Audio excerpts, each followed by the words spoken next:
saja, bagi teman-teman yang belum sempat melihat webinar sebelumnya, bisa dicek di channel YouTube ini ya. Bersama saya dengan Adi Pangestu, analis dari Hot Forex Indonesia, sekali lagi mengingatkan bahwa trading forex memiliki resiko yang cukup tinggi karena dia menggunakan leverage, sehingga sebelum melakukan transaksi sebaiknya memperhitungkan tingkat resiko yang siap ditanggung dan lakukanlah perhitungan resiko yang logis dan penempatan target yang baik. Oke, topik kita hari ini adalah Camarilla Equation dan Pivot Point. Jadi kita langsung ke Pivot Point dulu. Nah, Pivot Point ini dasar perhitungannya menggunakan harga rendah, harga tinggi, dan harga penutupan yang dijumlahkan, kemudian dibagi 3. Meskipun ada orang yang menggunakan 4 harga dari open, high, low, dan close, baru dibagi, maka akan mendapatkan pivot point atau harga tengah. Pivot point ini adalah dasar perhitungan matematis dari harga yang sudah terjadi 1 hari sebelumnya. Jadi tidak ada sangkut pautnya dengan hari yang 2 hari, 3 hari, 4 hari yang lalu. Jadi dia hanya menggunakan perhitungan dari 1 hari sebelumnya. Meskipun dalam perkembangannya banyak orang juga mengadopsi untuk menggunakan pivot mingguan, pivot bulanan, itu ada ya. Tapi kali ini kita khusus membahas tentang intraday trading di dalam zona. Jadi indikator ini pertama sekali dibuatkan oleh Henry Wheeler Chase tahun 1930 untuk dipergunakan di dalam trading SP500, Dow Jones maupun yang lainnya ya. Tetapi dia lebih condong kepada indeks maupun untuk komoditas. Dari perkembangannya, dia juga membuat dasar hitungan untuk level support resisten, yaitu ada support 1, ada resisten 1, ada resisten 2, ada support 2, di mana support 1 ini diambil dari harga yang sudah ada dari perhitungan pivot, kemudian dikurangi dari hasil pengurangan harga tinggi dan harga rendah. Harga tinggi dan harga pivot, sorry. Ataupun bisa menggunakan 2 kali pivot dikurangi H. Sedangkan untuk support 2 didasarkan pada harga pivot yang sudah dihitung ini, kemudian dikurangi dari harga high dan dikurangi low. Dan kebalikannya untuk resisten adalah hasil penjumlahan dari harga pivot dikurangi harga low, baru ditambahkan ke pivot, ataupun bisa 2 kali pivot dikurangi L. Resisten 2 adalah hasil dari penjumlahan harga high dikurangi low yang ditambahkan dengan pivot. Itulah dasar hitungannya. Nah, dalam perkembangannya itu dasar perhitungan pivot point itu banyak dimanfaatkan oleh trader-trader besar. Ya, sebut saja itu ada Chester W. Gardner yang terkenal dengan indikatornya Carnot Band.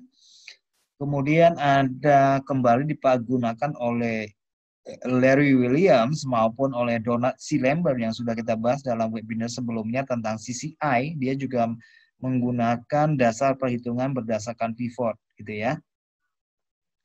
Nah, kita langsung saja, bisa teman-teman lihat di sini untuk tampilannya seperti ini. Ada garis biru ini adalah pivot point, kemudian support 1, resisten 1, resisten 2, support 2. Oke, jadi teknisnya sih kalau bisa digunakan aturannya untuk market yang sedang trending pun bisa dengan menggunakan strategi breakout. Jadi kalau rata-rata harga bergerak di atas pivot seperti ini, Ya, ini data transaksi satu hari. Kalau rata-rata harga bergerak di atas pivot, kita lebih mencari pola buy. Kita lebih mencari pola buy. Tapi kalau harganya di bawah pivot, kita lebih cenderung mencari pola sell. Nah, ini adalah setup untuk buy. Jadi teman-teman bisa melihat di sini, misalnya kalau besoknya harga itu masih berada di atas pivot, kita bisa melakukan posisi buy dengan target resisten 1 dan resiko bisa tempatnya di pivot. Jadi hasilnya akan seperti ini ya. Ya, ini adalah setup untuk buy.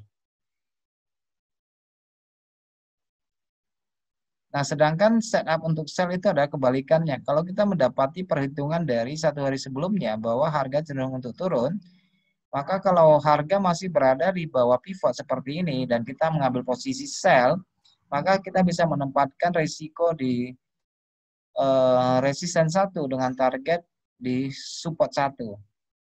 Jadi sangat simpel saja.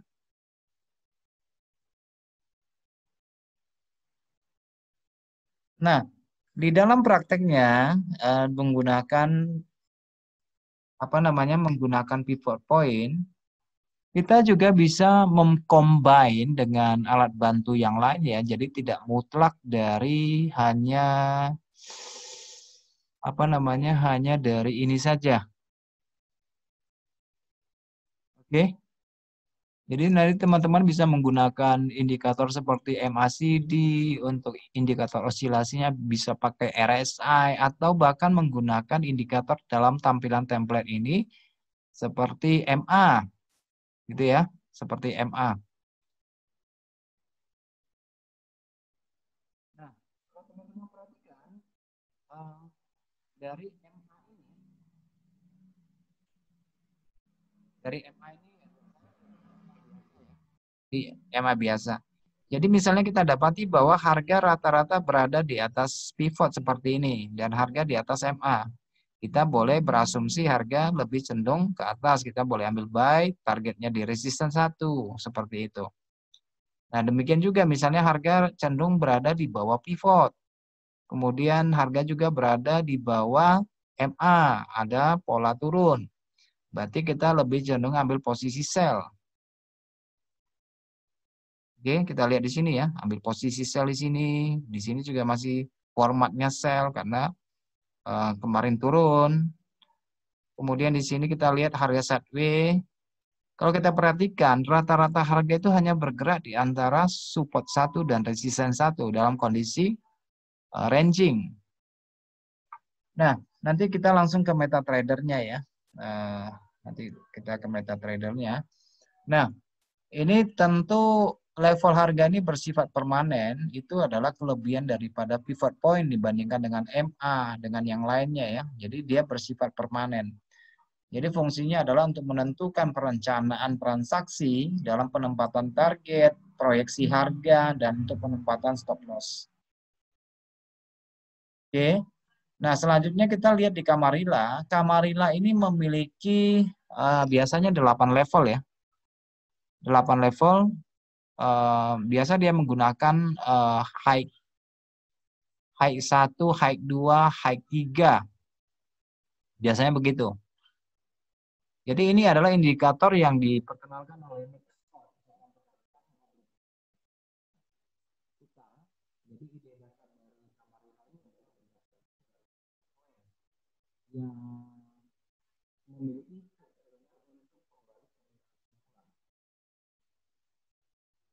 yang membuatnya lebih berbeda dari rumus poin klasik adalah menggunakan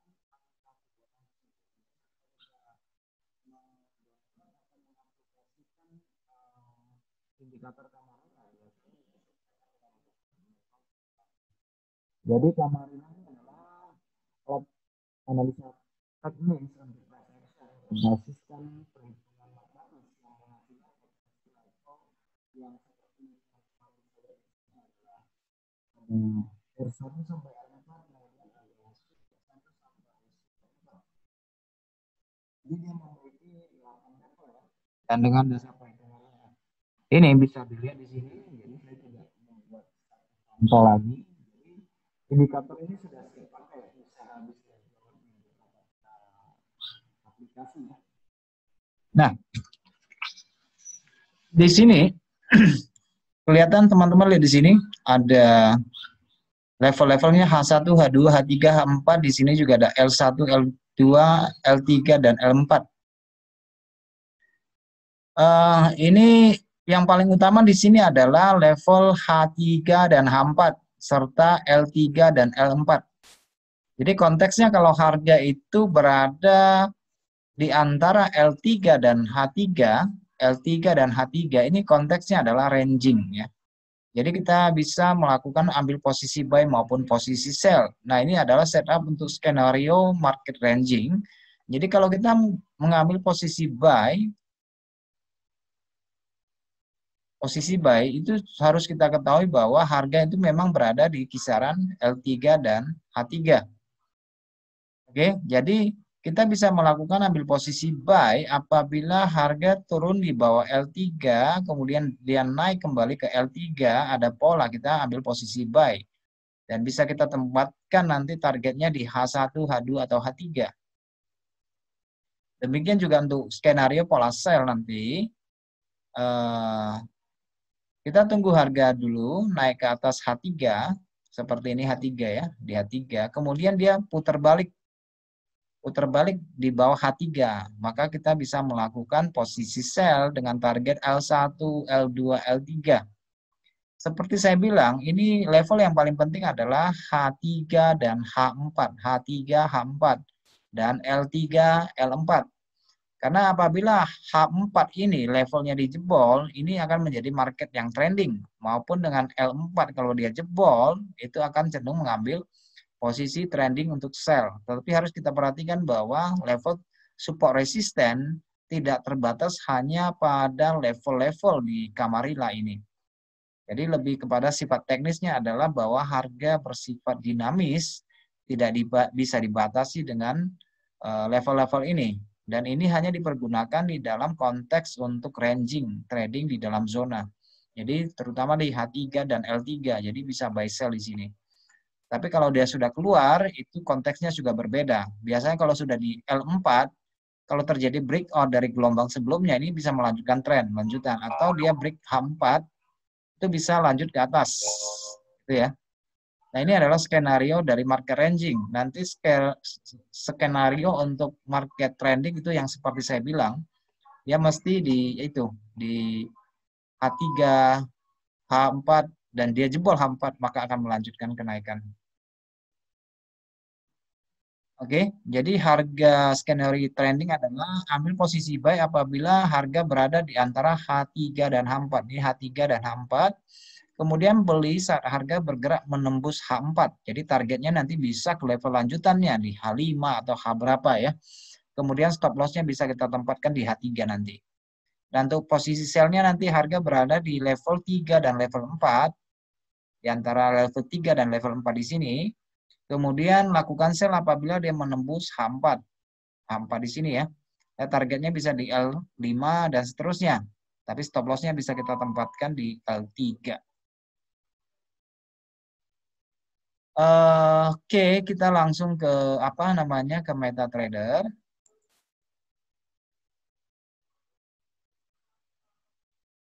Oke. Nah, teman-teman sekalian, ini adalah pound sterling. Nah, ini adalah menggunakan Camarilla, bisa lihat di sini di level yang paling penting adalah H3 dan H4. L3 dan L4. Jadi apabila harga tidak mampu melebeti H3 di sini, berarti kemungkinan besarnya adalah ranging. Oke, kalau dia berhasil menembus L3, maka ada kemungkinan ke L4. Kalau dia berhasil menembus L4, selain daripada support yang sudah terbentuk di sini, harga bisa melanjutkan penurunan.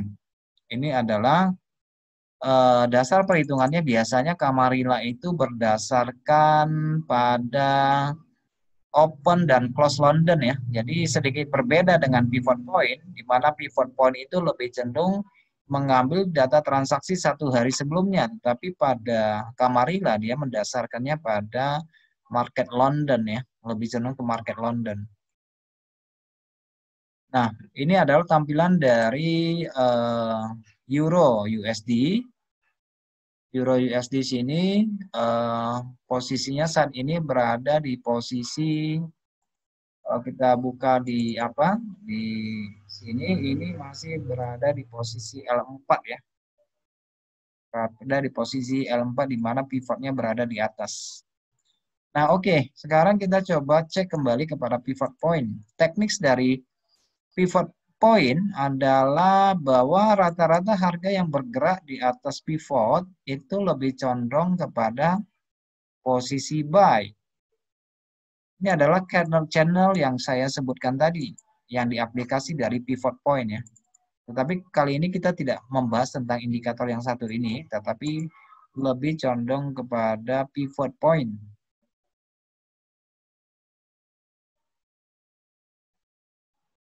Oke, kita lihat di pivot.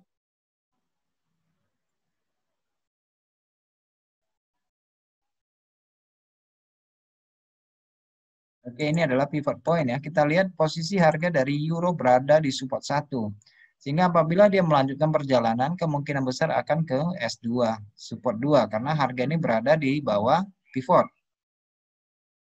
Kalau harga cenderungnya berada di atas pivot, maka ada kemungkinan harga melanjutkan ke support 1. Jadi teman-teman perhatikan di sini, saya tidak mengambil jangka waktu yang lebih panjang, tetapi ini bisa kita ekstrak lagi, kita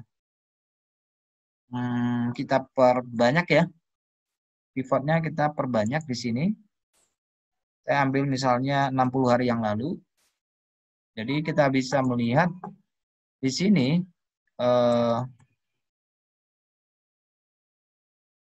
rata-rata harga itu bergerak di antara support 1. Ini adalah yang warna biru adalah pivot point. Ini support 1, resistance 1. Rata-rata bergerak di range tersebut tiap harinya. Tetapi dalam konteks ada volatilitas, ini bisa jebol juga sampai ke resisten 2 atau support 2. Sedangkan pada support 3 dan resisten 3 itu jarang terjadi, kecuali dalam konteks pasar tertentu. Ya, seperti ini ya, lagi trending kuat. Ini bisa menandakan kenaikan yang ekstrim. Dan yang terjadi saat ini misalnya kita lihat ini harga cenderung bermain di support 1 untuk Euro USD.